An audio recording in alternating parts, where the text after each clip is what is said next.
Bon, nous allons continuer dans cette vidéo avec le design de notre test box. Tout d'abord, j'ai déclaré dans notre application générale, dans notre app XAML. Ici, on a nos mesh ressources qui sont les mesh ressources de Material Design. Et après, en bas, tu peux déclarer ces trois couleurs. J'espère que tu sais comment déclarer les couleurs comme ça. C'est comme ça qu'on déclare les couleurs globalement, que tu peux utiliser partout dans l'application, parce que c'est ici. Alors, je peux avoir accès à ça partout.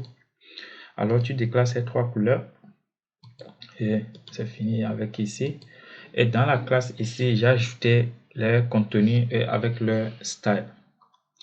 Par exemple, tout d'abord dans l'application, on a nos ressources et on a le contenu même de notre user control est ici. J'ai mis ça dans un border. Alors dans un border, j'ai mis un grid. Pourquoi? Parce que je veux mettre le test box ici dans un grid de gauche et le bouton ici dans un grid à droite. Alors j'ai déclaré ici la couleur automatique parce que lorsque le bouton ici ne sera pas visible, alors le test box prend automatiquement toute la largeur. Alors toi-même tu peux voir ça ici. Lorsque je commence à écrire, le bouton vient ici. Tu vois, le bouton vient ici. Mais lorsque ça finit, le test box prend tout. Alors c'est pourquoi j'ai mis ça sur sa hauteur, sur sa largeur, sur automatique. Alors dans le premier, j'ai mis un test box. Et j'ai mis un border. J'ai mis un test box dans un border qui a pris le grid 0. Prend le premier grid. Alors, pourquoi j'ai mis le test box là dans un border? Par exemple, si je mets le border maintenant 10, tu vois. Et ici aussi, tu peux toujours voir le bas d'un border là où le test box se situe. Alors, c'est pourquoi j'ai mis le test box dans un border pour pouvoir mettre la couleur du bas sur Aqua. Aqua là, c'est la couleur là qu'on a mis ici. C'est comme ça qu'on utilise couleur Aqua. À travers Static Resources, tu peux utiliser ces couleurs là qu'on a mis là-bas globalement. Alors, ce sont les propriétés de ce border. Dans le border, j'ai un test box. J'ai maintenant le test box et je l'ai ajouté allow drop. J'ai mis ça sur true. C'est quoi allow drop? Par exemple, si je mettais ça pas sur true, tu vois, quand je vais tirer quelque chose, mettre dedans, tu vois, c'est ici, c'est rouge, mais quand je fais sur le test box, il me permet de lâcher ça. Il me permet de lâcher ça. Alors, c'est pourquoi j'ai mis ça là, allow drop true. Et comme, attends, je vais te montrer ça là après, lorsque je vais t'expliquer l'autre chose, le style. Donc, c'est ça, c'est tout. Notre test box a un nom et permet de tirer quelque chose dessus. Alors, c'est fini pour le test box et on a le repeat button ici aussi qui a son nom et qui est dans la deuxième colonne ici. Alors, c'est fini pour le design. Et tu vois, les deux éléments ont des styles. Tu vois à quoi l'air ce bouton, ce repeat bouton. Donc, c'est notre propre style. Alors, si je ferme, j'espère que tu as déjà tout pris. Si je ferme maintenant ici, j'ai mon text box est basé sur le floating heat test box de Material Design. Tu vois, je dis que c'est le tube test box de Material Design qu'on a et de Microsoft qu'on a ici, mais basé sur floating hint test box de Material Design. C'est quoi floating hint? C'est quoi le hint? C'est pourquoi j'avais effacé le hint tout à l'heure. Je peux te remontrer le hint. Le hint, c'est ce qui m'a entré votre texte. Par exemple, s'il vous plaît, c'est le hint. Si on clique sur le test box, le hint part en haut. Ça flotte vers le haut. Alors, c'est ça. Il y en a plusieurs d'autres. Il y en a, par exemple, Material Design, Fill Test Block. Il y a Floating Hint Test Block, Outline Test Block. Tu vois, mais tu peux les texter. Tu peux les texter après comme tu veux. Mais actuellement, Après avoir fait tout, tu peux texter. Donc, Material Design a beaucoup de styles pour n'importe quel composant. Donc, si tu utilises un commun outil de Microsoft, tu peux lui créer un style comme ça. Tu dis que basé sur le style de Material Design. Ou soit, si par exemple, je vais dans la classe ici et je mets un bouton ici, un bouton, et ça a l'air bizarre, je veux le bouton de Material Design, je peux dire que style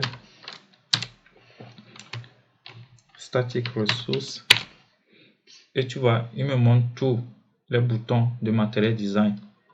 Et tu cliques sur un, ça c'est accent. Il y en a beaucoup, tu vois, même tu peux texter. Tu cliques, tu appuies CTRL barre d'espace, il te montre le bouton. Donc, c'est comme ça qu'on utilise les choses de Material Design. Donc, Material Design a beaucoup de choses que tu peux utiliser. Donc, c'est comme ça qu'on les utilise. Alors, on repart encore dans notre classe. Si tu peux utiliser ça directement sur l'objet, comme je viens de faire, ou bien si tu veux écrire un style à cet objet, alors tu peux dire que le style est basé sur le style de Material Design. Et j'ai border thickness 0 parce que notre text box n'a pas de border. Si je mets ici par exemple 10, tu vois, ça a un border là-bas. C'est ce que j'espère que tu vois ça, le truc noir là. Si je refais partir sur 0, ça part, tu vois. Parce que je ne veux pas voir ça, je veux que ça soit comme ça, que personne ne voit quelque chose, quoi. Donc, je ne veux pas qu'on voit quelque chose autour, que ça soit comme ça. Alors, avec les autres choses, foreground, que ça soit la couleur du texte, que ça soit blanche, tout ça là. Donc, tout ça là, ce sont les choses qui concernent à ce textbox de Microsoft. Comme j'utilise un style de Material Design, alors je peux aussi changer les choses dans ce style de Material Design. Pour changer, je suis obligé de passer par MD qu'on avait ajouté. Material Design, le truc là qu'on avait acheté, je t'avais montré là où on avait pris ça ici. Ici, ils ont nommé ça Material Design. Moi, j'ai nommé ça MD. Tu peux nommer comme tu veux. Alors, à travers ça, je peux dire que je veux changer quelque chose sur le text field, sur la partie du text box.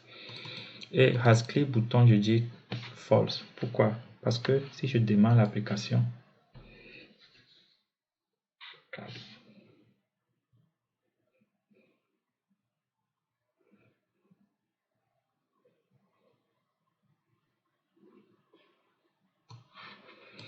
on n'a pas encore ajouté l'application. Donc, ça veut dire que notre composant est ici, mais on ne l'utilise pas encore. Donc, on veut l'utiliser ici. Donc, ici, tu vois local ici. Qu'est-ce que signifie local? Ça veut dire qu'à partir de local, là, on peut avoir accès à notre projet. Parce que ici, c'est le nom du projet. Mais je veux avoir accès à ce dossier. Qu'est-ce que je fais? Je copie même chose. Je le nomme comme je veux. Moi, je le nomme souvent compo parce que ça m'amène vers compo, le dossier compo. Et ici, tu mets point et il te montre si tu veux aller vers compo. Je dis oui, je prends ça. Alors, à partir de ça, maintenant, je peux utiliser tout ce je vais ajouter dans ce dossier. Si j'ajoute encore notre user control, donc j'aurai accès à tout ici. Actuellement, on n'a que un. Alors, je peux venir ici à travers ce compo, pardon, ces deux points. Tu peux prendre actuellement, on n'a que un. C'est pourquoi il n'y a que un. Tu peux prendre et tu fermes. Et c'est fini, tu auras ton text box ici. Tu sais, je vais mettre une couleur ici. Tu copies tout ça là d'abord, tu coupes et CTRL X. Je vais mettre tout ça là dans un grid comme ça. Je peux mettre ça au centre. Comme ça, je mets le grid là horizontal avec center, vertical aussi. Pardon, center. Comme ça, je donne une couleur à ça. Background. Et je prends notre couleur statique qu'on a créée là-bas. Static resource app color blue. C'est la couleur qu'on avait mis ici. App color blue. Tu vois, c'est la couleur bleue. Alors, on revient ici. Alors, il prend toute la couleur. Et notre user control, je t'avais dit que si tu vois notre user control, tu vois le D8 là. Le D là, ça veut dire que c'est seulement pour le design qu'on voit ça. Ça veut dire que le user control prend automatiquement la largeur et la hauteur de son parent. Actuellement, son parent, c'est ça. Notre user control pour parent, ce grid. Alors, on doit lui donner high. On dit que prend 50. La largeur, c'est 8. Prend par exemple 300. Alors, il prend automatiquement la largeur et la hauteur de son parent. C'est pourquoi au niveau, souvent quand tu déclares les contrôles, les composants, comme les outils comme ça, il ne faut pas lui donner les high ici. Sinon, si tu mets un high qui est trop long, tu mets un high 300 et après tu veux l'utiliser à un endroit, un petit endroit qui a pour high 200, tu auras de problèmes. C'est pourquoi quand tu écris les contrôles comme ça, il ne faut pas leur donner du high. Le high de longueur, quoi. Il faut les laisser comme ça. Leur high et leur longueur va dépendre. Par exemple ici, j'ai seulement mis minimum high. Ça veut dire ça, je veux que le minimum soit comme ça. Puis c'est fini. Ça, c'est automatique en fonction de la place. Ça aussi en fonction de la place qu'ils vont prendre. Ça, c'est minimum high, c'est pas le high. Il doit commencer par ça seulement. Ça veut dire que si tu veux utiliser notre composant ici, tu dois l'utiliser à un endroit qui a minimum 38 high. Donc c'est ça. Donc on repart d'abord ici. Donc on a ça là. Qu'est-ce que je voulais montrer? Je démarre pour voir. Je crois que j'étais au niveau des styles. Je voulais te montrer pourquoi ça. Voilà. Pourquoi j'ai mis false ici.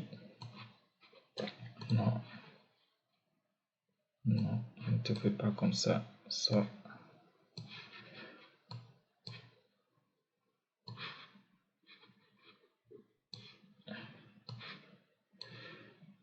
Bon, je voulais te montrer pourquoi. C'est quoi ça?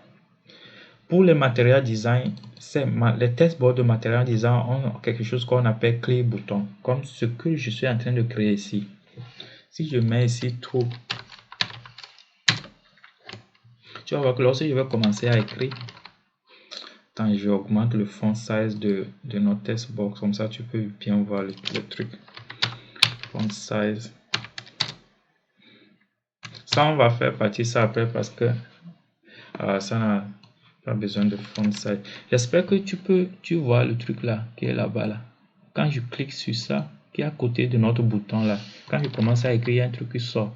Tu vois, c'est pour matériel design, mais ça a toujours l'air bizarre. C'est ce qui m'a amené à créer mon propre composant là ici. Parce que je voulais l'utiliser, j'ai vu que c'est bizarre. Et pour changer aussi, c'est compliqué. C'est pourquoi j'ai créé moi-même. Alors c'est pourquoi ici j'ai dit que je ne te veux pas. False. Et ici, text feed underline. Tu vois, quand je clique, il y a une couleur qui sort là du bas là. Tu vois ça? Qui sort du bas. C'est ça, underline bouge. J'ai mis ça sur notre couleur à quoi? Et maintenant, ça c'est sur la partie du text box. Maintenant, je veux communiquer avec le hint test. C'est quoi le hint test? Si je viens ici maintenant, je dis que hint, je mets ça en bas. Le hint, il me montre déjà que le hint est dans matériel design. Parce qu'il sait que j'ai le test box, là, prend le stade de matériel design. Il me dit que ça vient de matériel design. Soit si tu ne connais pas, tu peux aussi écrire MD.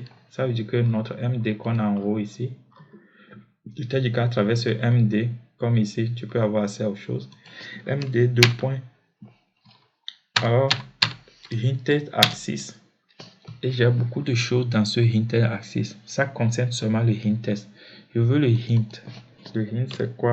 Si j'écris maintenant alors, tu vois, il me montre alors. C'est ce qu'on appelle le hint. Alors, ici, je dis que sa couleur, il faut que sa couleur soit à quoi? Ça veut dire que lorsque je vais cliquer dessus, tu vois la couleur.